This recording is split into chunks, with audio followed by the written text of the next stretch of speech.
La Bible en un an. Lecture du 27 juillet. Romains, chapitre 10, versets 14 à 21. Comment donc invoqueront-ils celui en qui ils n'ont pas cru? Et comment croiront-ils en celui dont ils n'ont pas entendu parler? Et comment en entendront-ils parler s'il n'y a personne qui prêche? Et comment y aura-t-il des prédicateurs s'ils ne sont pas envoyés, selon qu'il est écrit qu'ils sont beaux les pieds de ceux qui annoncent la paix, de ceux qui annoncent de bonnes nouvelles. Mais tous n'ont pas obéi à la bonne nouvelle. Ainsi, Ésaïe dit-il, « Seigneur, qui a cru à notre prédication ?» Ainsi, la foi vient de ce qu'on entend, et ce qu'on entend vient de la parole de Christ. Mais que dis-je? N'ont-ils pas entendu? Au contraire, leur voix est allée par toute la terre, et leur parole jusqu'aux extrémités du monde. Mais je dis, Israël ne l'a-t-il pas su? Moïse le premier dit, « J'exciterai votre jalousie, parce qu'il n'est point une nation. Je provoquerai votre colère par une nation sans intelligence. » Et Isaïe pousse la hardiesse jusqu'à dire, « J'ai été trouvé par ceux qui ne me cherchaient pas. Je me suis manifesté à ceux qui ne me demandaient pas. » Mais au sujet d'Israël, il dit, « J'ai tendu mes mains tout le jour vers un peuple rebelle et contredisant. » Romains, chapitre 11, versets 1 à 12. Je dis donc, Dieu a-t-il rejeté son peuple? Loin de là. Car moi aussi je suis israélite, de la postérité d'Abraham, de la tribu de Benjamin. Dieu n'a point rejeté son peuple qu'il a connu d'avance. Ne savez-vous pas ce que l'Écriture rapporte d'Élie? Comment il adresse à Dieu cette plainte contre Israël? Seigneur, ils ont tué tes prophètes, ils ont renversé tes autels. Je suis resté moi seul, et ils cherchent à m'ôter la vie. Mais quelle réponse Dieu lui fait-il?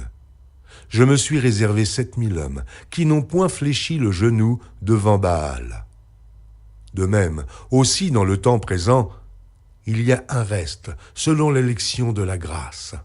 Or, si c'est par grâce, ce n'est plus par les œuvres, autrement la grâce n'est plus une grâce. Et si c'est par les œuvres, ce n'est plus une grâce, autrement l'œuvre n'est plus une œuvre. Quoi donc? Ce qu'Israël cherche, il ne l'a pas obtenu, mais l'élection l'a obtenu, tandis que les autres ont été endurcis, selon qu'il est écrit, Dieu leur a donné un esprit d'assoupissement, des yeux pour ne point voir, et des oreilles pour ne point entendre, jusqu'à ce jour. Et David dit, que leur table soit pour eux un piège, un filet, une occasion de chute et une rétribution. Que leurs yeux soient obscurcis pour ne point voir, et tiens leur dos continuellement courbé. Je dis donc, est-ce pour tomber qu'ils ont bronché? Loin de là. Mais, par leur chute, le salut est devenu accessible aux païens, afin qu'ils fussent excités à la jalousie. Or, si leur chute a été la richesse du monde, et leur amoindrissement la richesse des païens, combien plus en sera-t-il ainsi quand ils se convertiront tous? 2 Chroniques, chapitre 19. Josaphat, roi de Juda, revint en paix dans sa maison à Jérusalem. Jéhu, fils de Hanani, le prophète, alla au-devant de lui. Et il dit au roi Josaphat, « Doit-on secourir le méchant, et aimes-tu ceux qui haïssent l'Éternel? À cause de cela, l'Éternel est irrité contre toi. Mais il s'est trouvé de bonnes choses en toi, car tu as fait disparaître du pays les idoles, et tu as appliqué ton cœur à chercher Dieu. » Josaphat resta à Jérusalem. Puis il fit encore une tournée parmi le peuple, depuis Beër-Shéba jusqu'à la montagne d'Éphraïm, et il les ramena à l'Éternel, le Dieu de leur père.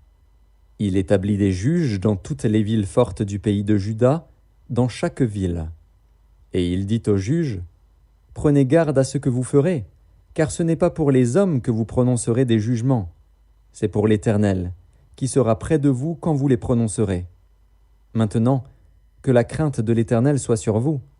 Veillez sur vos actes, car il n'y a chez l'Éternel, notre Dieu, ni iniquité, ni égard pour l'apparence des personnes, ni acceptation de présents. » Quand on fut de retour à Jérusalem, Josaphat y établit aussi, pour les jugements de l'Éternel et pour les contestations, des Lévites, des sacrificateurs et des chefs de maison paternelle d'Israël. Et voici les ordres qu'il leur donna. Vous agirez de la manière suivante dans la crainte de l'Éternel, avec fidélité et avec intégrité de cœur. Dans toute contestation qui vous sera soumise par vos frères, établis dans leur ville, relativement à un meurtre, à une loi, à un commandement, à des préceptes et à des ordonnances, vous les éclairerez, afin qu'ils ne se rendent pas coupables envers l'Éternel, et que sa colère n'éclate pas sur vous et sur vos frères. C'est ainsi que vous agirez, et vous ne serez point coupables. Et voici, vous avez à votre tête Amaria, le souverain sacrificateur, pour toutes les affaires de l'Éternel, et Zébadia, fils d'Ismaël, chef de la maison de Juda, pour toutes les affaires du roi, et vous avez devant vous des Lévites comme magistrats. Fortifiez-vous et agissez, et que l'Éternel soit avec celui qui fera le bien. 2 Chroniques, chapitre 20. Après cela, les fils de Moab et les fils d'Ammon, et avec eux des Maonites, marchèrent contre Josaphat pour lui faire la guerre. On vint en informer Josaphat, en disant « Une multitude nombreuse s'avance contre toi depuis l'autre côté de la mer, depuis la Syrie, et ils sont à Hatzatson-Tamar, qui est En-Gedi. » Dans sa frayeur, Josaphat se disposa à chercher l'Éternel, et il publia un jeûne pour tout Juda. Juda s'assembla pour invoquer l'Éternel, et l'on vint de toutes les villes de Juda pour chercher l'Éternel. Josaphat se présenta au milieu de l'assemblée de Juda et de Jérusalem, dans la maison de l'Éternel, devant le nouveau parvis. Et il dit « Éternel, Dieu de nos pères, n'es-tu pas Dieu dans les cieux, et n'est-ce pas toi qui domines sur tous les royaumes des nations ? N'est-ce pas toi qui as en main la force et la puissance, et à qui nul ne peut résister ? N'est-ce pas toi, ô notre Dieu, qui as chassé les habitants de ce pays devant ton peuple d'Israël, et qui l'a donné pour toujours à la postérité d'Abraham qui t'aimait ? Ils l'ont habité, et ils t'y ont bâti un sanctuaire pour ton nom, en disant « S'il nous survient quelque calamité, l'épée, le jugement, la peste ou la famine, nous nous présenterons devant cette maison et devant toi, car ton nom est dans cette maison. Nous crierons à toi du sein de notre détresse, et tu exauceras et tu sauveras. Maintenant voici, les fils d'Ammon et de Moab et ceux de la montagne de Séhir, chez lesquels tu n'as pas permis à Israël d'entrer quand il venait du pays d'Égypte, car il s'est détourné d'eux et ne les a pas détruits. Les voici qui nous récompensent en venant nous chasser de ton héritage, dont tu nous as mis en possession. Ô notre Dieu, n'exerceras-tu pas tes jugements sur eux ? Car nous sommes sans force devant cette multitude nombreuse qui s'avance contre nous, et nous ne savons que faire, mais nos yeux sont sur toi. » Tout Juda se tenait debout devant l'Éternel, avec leurs petits-enfants, leurs femmes et leurs fils.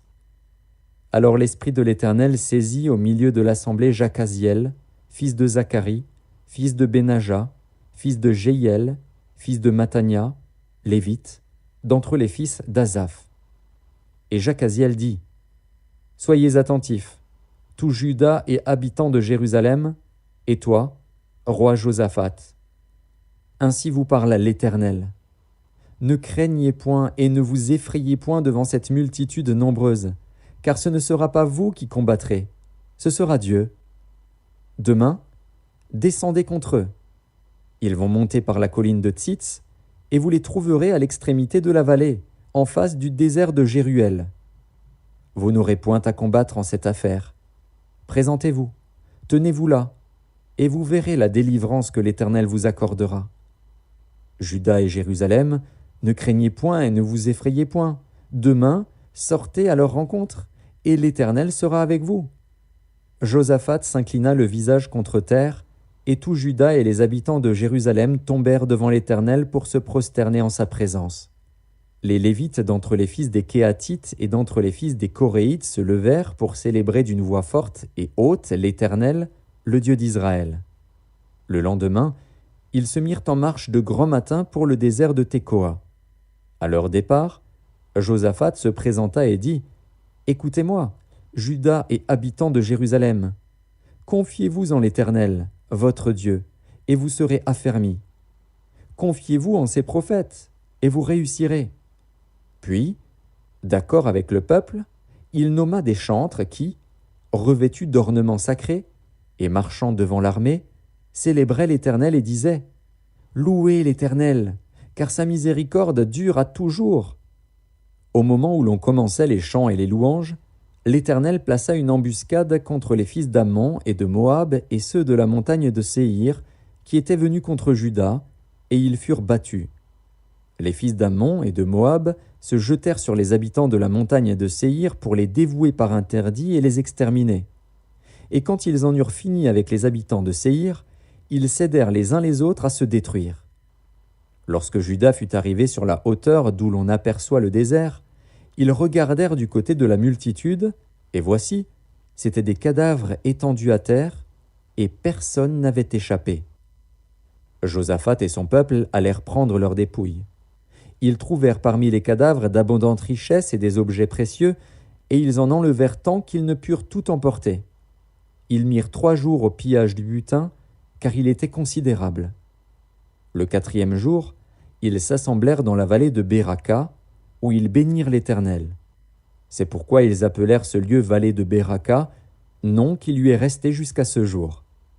Tous les hommes de Juda et de Jérusalem, ayant à leur tête Josaphat, partirent joyeux pour retourner à Jérusalem, car l'Éternel les avait remplis de joie en les délivrant de leurs ennemis. Ils entrèrent à Jérusalem et dans la maison de l'Éternel, au son des luttes, des harpes et des trompettes. La terreur de l'Éternel s'empara de tous les royaumes des autres pays, lorsqu'ils apprirent que l'Éternel avait combattu contre les ennemis d'Israël. Et le royaume de Josaphat fut tranquille, et son Dieu lui donna du repos de tous côtés. Josaphat régna sur Juda. Il avait 35 ans lorsqu'il devint roi, et il régna 25 ans à Jérusalem. Sa mère s'appelait Azuba, fille de Shilchi. Il marcha dans la voie de son père Asa, et ne s'en détourna point, faisant ce qui est droit aux yeux de l'Éternel. Seulement, les hauts lieux ne disparurent point, et le peuple n'avait point encore le cœur fermement attaché au Dieu de ses pères. Le reste des actions de Josaphat, les premières et les dernières, cela est écrit dans les mémoires de Jéhu, fils de Hanani, lesquels sont insérés dans le livre des rois d'Israël. Après cela, Josaphat, roi de Juda, s'associa avec le roi d'Israël, Akazia, dont la conduite était impie. Il s'associa avec lui pour construire des navires destinés à aller à Tarsis, et ils firent les navires à Edjon-Géber.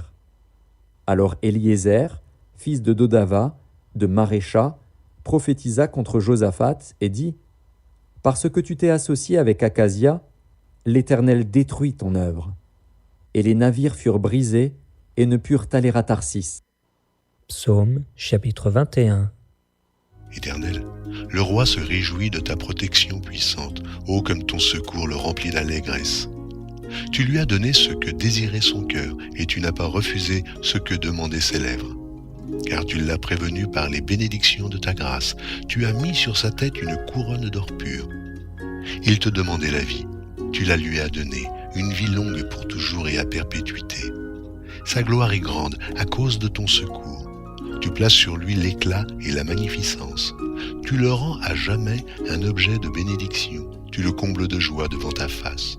Le roi se confie en l'Éternel et, par la bonté du Très-Haut, il ne chancelle pas.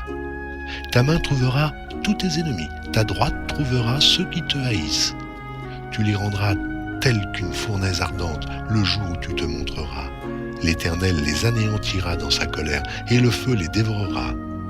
Tu feras disparaître leur postérité de la terre et leur race du milieu des fils de l'homme. Ils ont projeté du mal contre toi, ils ont conçu de mauvais desseins, mais ils seront impuissants.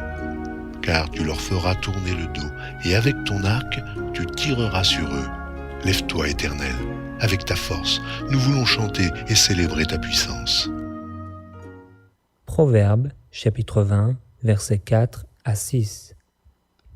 À cause du froid, le paresseux ne laboure pas. À la moisson, il voudrait récolter, mais il n'y a rien. Les desseins dans le cœur de l'homme sont des eaux profondes, mais l'homme intelligent s'est épuisé. Beaucoup de gens proclament leur bonté, mais un homme fidèle, qui le trouvera ?